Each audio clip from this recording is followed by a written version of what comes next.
Hey, this is Rich over at TVP Live with another quick tips brought to you by Adobe Photoshop Elements Tutorials Group. And let's jump right in with today's. Diane wants to know how to recreate this into a PNG. Well, I made a video earlier on how to make a stamp out of it. So it's kind of the same thing, but we can do both in a new video. So basically what the problem with this is you got this lighter portion up here and this darker portion down here. This is what's making it really hard. So the easiest way would have been to recreate this, take a new picture or rescan it, but have more of a same colored background, a whiter piece of paper. This is going to make it a little bit harder to do.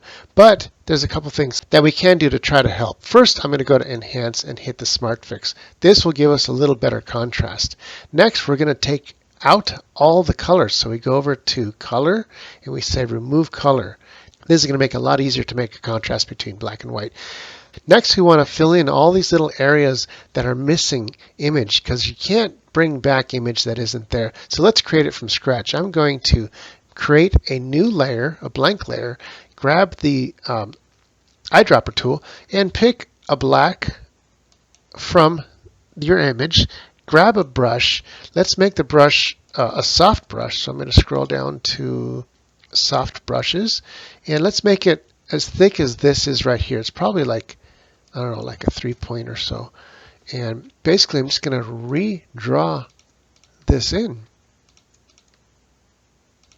See that if I zoom in?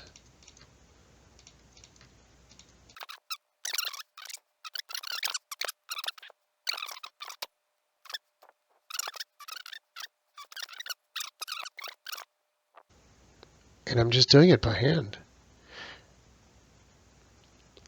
Now, if you want to see the fix that you did, all I have to do is turn off the bottom layer, and you can see all those little lines. Those were the fixes. Next, what we're going to do is right-click on our new pieces and merge them down. So now we got a nice solid signature. Now in the next step, we want to really contrast it even more. So I'm going to grab a square and draw a little square around that. And we're going to go over to filter section and we want to basically scroll down to sketch. And within sketch is something here called stamp. As soon as we hit stamp, watch what happens to the photo. Boom. It makes it completely harsh contrast. And that's exactly what we're looking for. But if it happens to be a little bit too harsh, we can turn the smoothness down a little bit.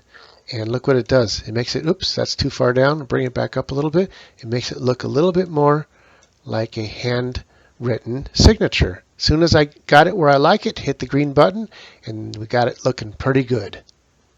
Now for the next step, we want to go back to our layers.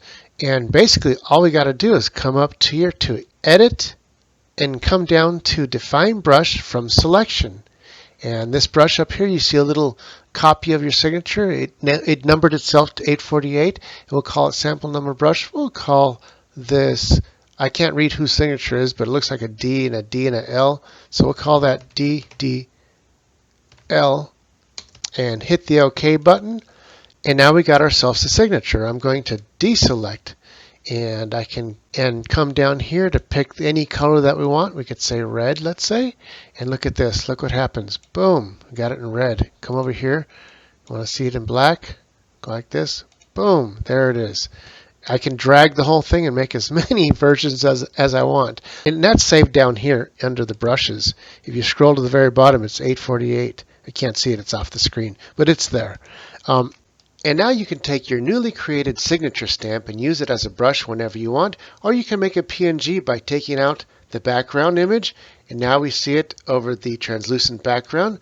We're going to make the crop a little bit smaller, so it's right along the edge of the letters here, and all we got to do is hit the little check mark, come up here to File, Save As, change this from Photoshop down here to a PNG, give it a name, and PNG, hit save, and there we go. Hit OK. Now we got us a PNG. Want to see what it looks like? I'll drag in the new PNG. It'll open up its own file. You just simply grab the text, bring it over to any file you want, and there it is. You can resize it, put it anywhere you like. That's it for this tutorial. This is Rich, calling it quits, saying over and out.